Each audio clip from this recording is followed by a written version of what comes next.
परावर्तन के प्रकार। परावर्तन दो प्रकार के होते हैं। नंबर एक नियमित परावर्तन और नंबर दो का विसरित परावर्तन। नियमित परावर्तन क्या होता है, विसरित परावर्तन क्या होता है?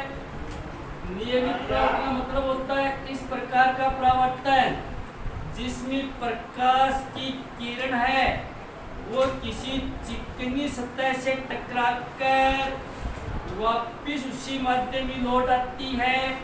इस प्रकार के परावर्तन को नियमित परावर्तन के नाम से जाना जाता है। यानी वह परावर्तन जो चिकनी सतह से होता है या चिकनी सतह से होने वाले परावर्तन को नियमित परावर्तन कहा जाता है। विसरित परावर्तन जब प्रकाश की किरण किसी खुरदरी सतह से टकराकर वापिस उसी माध्यम में लौट आती है तो इस प्रकार के परावर्तन को विसरित परावर्तन कहा जाता है। या सीधे रूप में बता देंगे अपन कि खुरदरी सतह से होने वाले परावर्तन को विसरित परावर्तन के नाम से जाना जाता है। चित्र कैसे बनाएंगे अपन?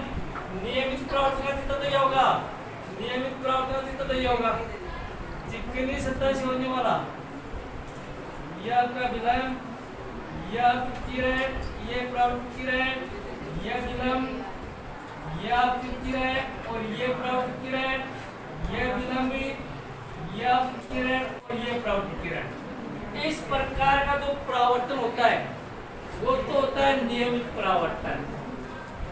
खुरदरी सतह वाला परावर्तन कौन सा होता है? खुरदरी सतह वाला परावर्तन होता है इस प्रकार का। खुरदरी सतह इस प्रकार का परावर्तन होता है।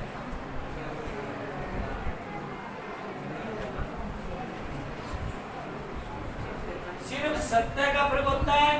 चिकनी सतह होती है उसको नियमित बोलते हैं। इस तरह से खुरदरी जो सतह होती है, खुरदरी सतह जो होता है तो इस प्रकार के परावर्तन को विसरित परावर्तन कहा जाता है। अगला जो पॉइंट है वो दर्पण का। दर्पण क्या होता है, कितनी प्रकार के होते हैं?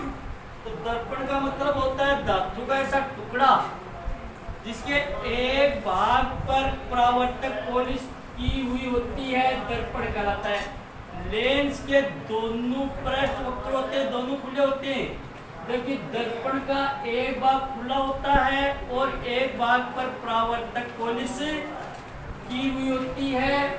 तो ऐसा टुकड़ा, किसी भी धातु का ऐसा टुकड़ा जिसके एक भाग पर परावर्तक पॉलिश की हुई होती है दर्पण कहलाता है। दर्पण दो प्रकार के होते हैं, एक होता है समतल दर्पण और एक होता है गोलीय दर्पण। समतल दर्पण क्या होता है? समतल दर्पण होता है किसी समतल कांच का ऐसा टुकड़ा, कांच का टुकड़ा होता है और समतल होना चाहिए। किसी समतल कांच का ऐसा टुकड़ा जिसके एक भाग पर परावर्तक पॉलिश की हुई होती है समतल दर्पण कहलाता है। समतल दर्पण से जो प्रतिबिंब बनते हैं वो सदैव ही आभासी और सीधे बनते हैं। तथा का आकार है वो जितनी बड़ी वस्तु होती है वस्तु के बराबर इनका प्रतिबिंब बनता है।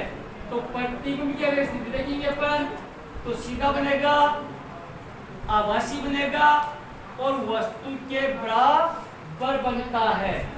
चित्र में देखेंगे अपन तो समतल जो टुकड़ा होता है वो समतल कांच का टुकड़ा होता है। ये दर्पण का देखेंगे तो कोई भी दर्पण ले तो आगे आ जाएगा। तो एक भाग पर इस प्रकार से परावर्तक पॉलिश की होती है और दूसरा भाग इसका खुला होता है। आमतौर पर जो चेहरा देखने के लिए इसका काबिल रहता है वो समतल दर्पण होता है क्योंकि समतल कांच का टुकड़ा होता है और इसके एक तरफ परावर्तक पॉलिश की होती है। तो इसको बोलेंगे हम समतल दर्पण।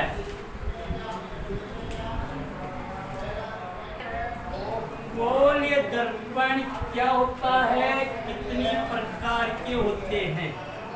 तो अपन बताइए किसी कांच के खोखले गोले का ऐसा टुकड़ा, किसी कार के खोखले गोले का ऐसा टुकड़ा जिसके एक भाग पर परावर्तक पॉलिश की हुई होती है। गोल क्योंकि नाव वाले दर्पण है तो जो कार का खोखला गोला होता है इसका ऐसा टुकड़ा जिसके एक भाग पर परावर्तक पॉलिश की होती है गोले दर्पण कहलाता है।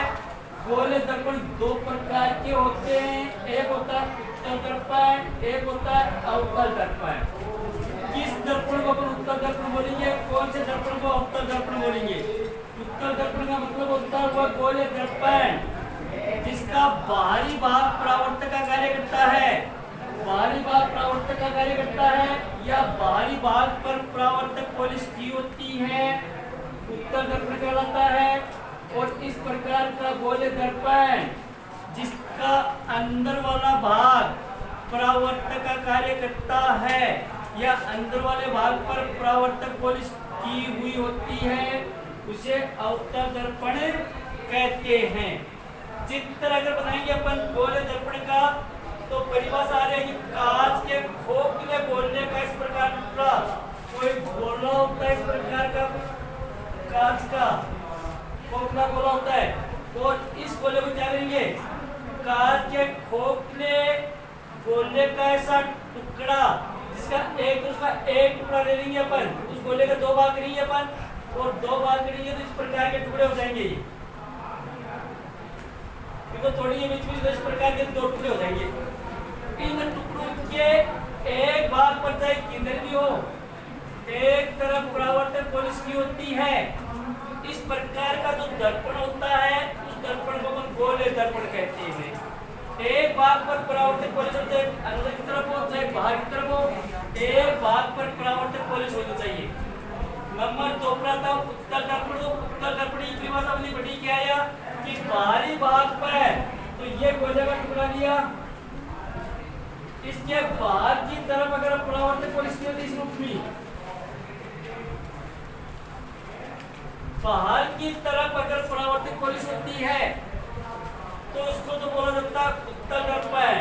तो इस प्रकार का टुकड़ा जिसके अंदर की तरफ परावर्तक पॉलिश की होती है इस रूप में तो इसको बोलते हैं अवतल दर्पण। दोनों टुकड़े होते हैं, गोल या कांच के खोखले गोले के टुकड़े होते हैं, लेकिन एक के बाहर की तरफ होती है जिसके बाहर की तरफ पॉलिश होगी वो उत्तल दर्पण कहलाएगा और जिसके अंदर की तरफ पॉलिश होगी वो अवतल दर्पण कहलाएगा।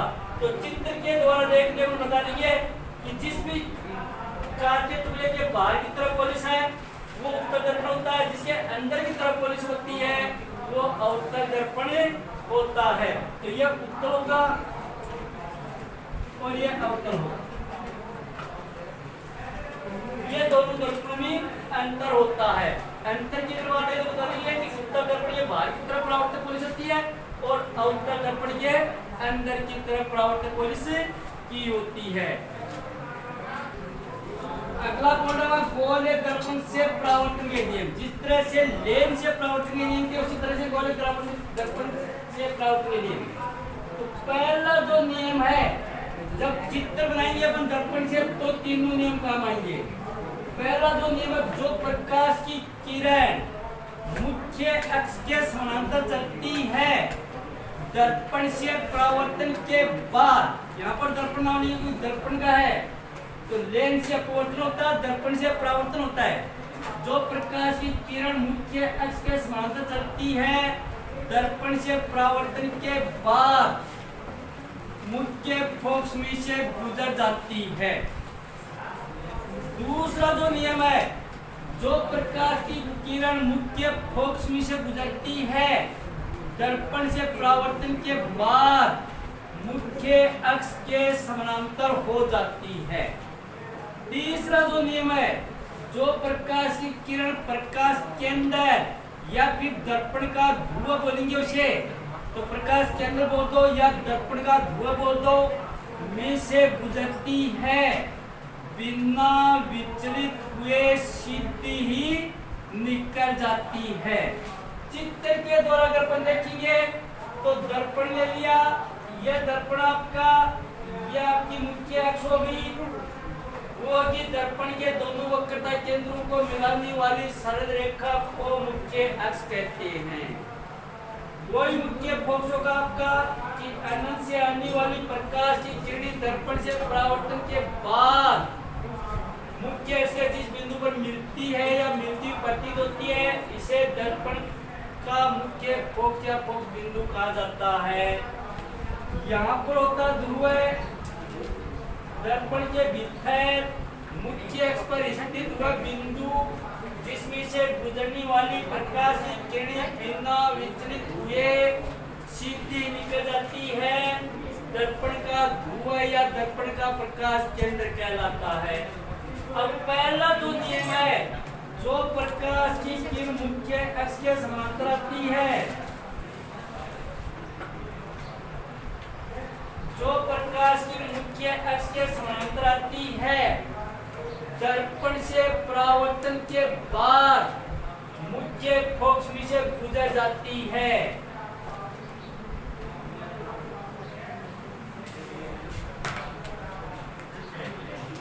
आई और मुख्य फोकस में से ये गुजर गई, क्योंकि परावर्तन होगा। परावर्तन होगा तो जिस माध्यम से प्रकाश किरण आती है, दर्पण से टकराकर वापस उसी माध्यम ही लौटेगी, तभी तो परावर्तन की बस आएगी। तो ये मुख्य अक्ष के समांतर गई और दर्पण से परावर्तन के बाद मुख्य फोकस में से गुजर गई। दूसरा जो नियम आपका, जो प्रकाश की किरण मुख्य फोकस में से गुजरती है, ये रहा मुख्य फोकस, मुख्य फोकस में से गुजरती है, दर्पण से परावर्तन के बाद परावर्तन होगा, परावर्तन के बाद मुख्य अक्ष के समांतर हो जाती है। ये मुख्य अक्ष के समांतर होगी, ये दूसरा नियम हो गया, ये लाइन वाला। तीसरा नियम, जो प्रकाश की किरण प्रकाश केंद्र में से गुजरती है, ये प्रकाश केंद्र है, तो जो प्रकाश किरण प्रकाश केंद्र में से गुजरेगी, बिना विचलित हुए सीधी वापस निकल जाएगी, जहां से आई थी वापस उधर ही चली जाएगी। तो ये तीन नियम बोलिए दर्पण से परावर्तन के। तो ये हो गए आपके परावर्तन, और इस रूप में होगा मुख्य से समांतर जाएगी, दर्पण से परावर्तन होगा, मुख्य फोकस में जाएगी, मुख्य फोकस में जाएगी, दर्पण से परावर्तन होगा, मुख्य समांतर हो जाएगी, प्रकाश केंद्र में जाएगी, बिना विचलित सीधी ही निकल जाएगी। लेंस क्षमता या लेंस शक्ति भी बोलते हैं इसको। लेंस की फोकस दूरी के व्युत्क्रम को लेंस क्षमता कहते हैं। फोकस दूरी की व्युत्क्रम होती है, उल्टी से सूत्र लिखा है P बराबर 1/f लिखा है, P बराबर 1/f लिखा, फोकस दूरी का उल्टा। तो फोकस दूरी के व्युत्क्रम को लेंस क्षमता कहते हैं। लेंस क्षमता का मात्रक और डायरेक्टर होता है, उसको अंग्रेजी वर्ड में जो बड़ा डी होता है उसे लिखा जाता है, डायरेक्टर होता है। और इसका जो सूत्र होता है वो होता है P बराबर 1/f होता है, P बराबर 1 फोकस दूरी। यहाँ पर दिखा दिया है कि P बराबर लेंस क्षमता है और f बराबर लेंस की फोकस दूरी होती है। f का मतलब है लेंस की फोकस दूरी।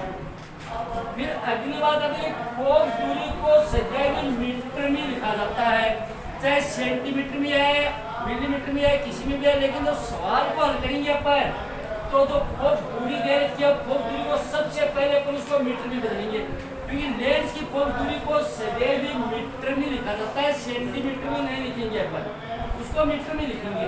इसलिए यहाँ पर दिखा दिया कि फोकस दूरी को सदैव मीटर में लिखा जाता है। अगली जो बात होती है, उत्तल जो लेंस होती है, उत्तल लेंस की फोकस दूरी सदैव ही धनात्मक होती है, प्लस में होती है।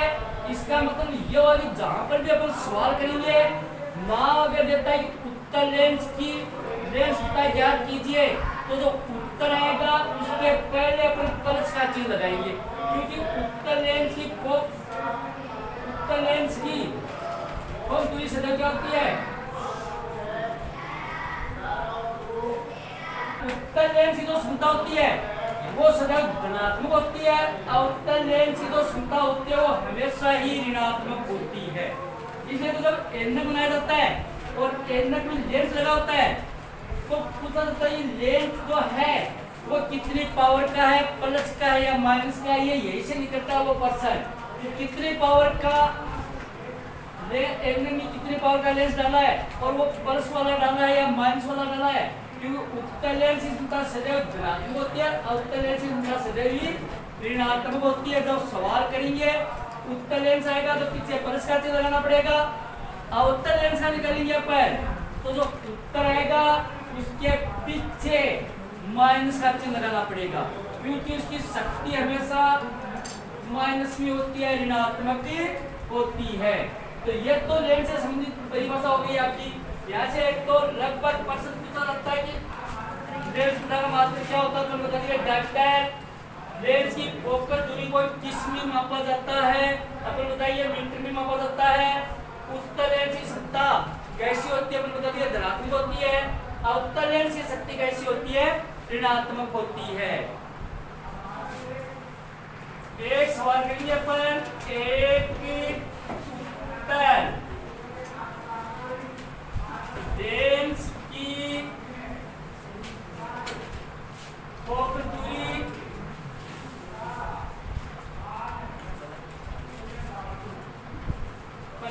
सेंटीमीटर है, उसकी क्षमता ज्ञात कीजिए।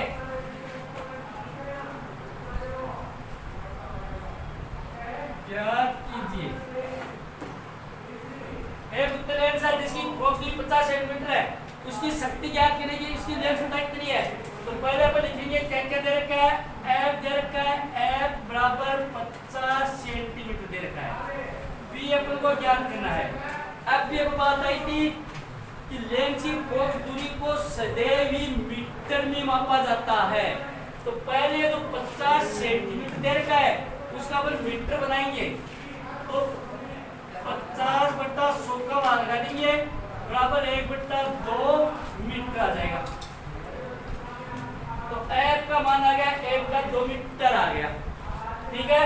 अब अपन सूत्र लगा देंगे P बराबर 1/F, तो P बराबर 1 और 1/2, तो P बराबर 1 गुना 2/1 और P बराबर 1 से काट दीजिए तो P बराबर आ गया 2 डायप्टर। 2 डायप्टर लेंस है उत्तल, इसका मतलब उत्तल लेंस की क्षमता हमेशा धनात्मक होती है, तो इसका उत्तर आ जाएगा +2 डायप्टर। यह लिख देंगे अपन +2D, ये इसका उत्तर आ जाएगा। एक सवाल तो ये आपका। दूसरा सवाल करेंगे अपन अवतल लेंस का। यह सवाल तो हो गया उत्तल लेंस का। दूसरा सवाल करेंगे अपन अवतल लेंस का। एक अवतल लेंस की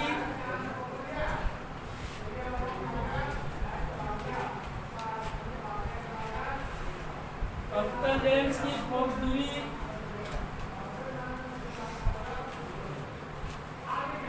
50 सेंटीमीटर है,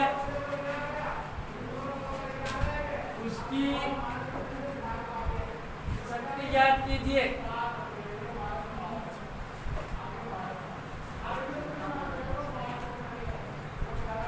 पहले लिखना पड़ेगा F बराबर 50 सेंटीमीटर।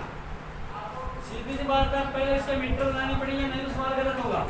बराबर 1/2 मीटर, मीटर में लिखेंगे 1/2 मीटर आ गया। P ज्ञात करना है तो P क्या, ये प्रश्नवाचक चिन्ह P बराबर 1/F, P बराबर 1/2 और P बराबर 1 गुना 2/1, 1 से काट देंगे P बराबर आ जाएगा 2।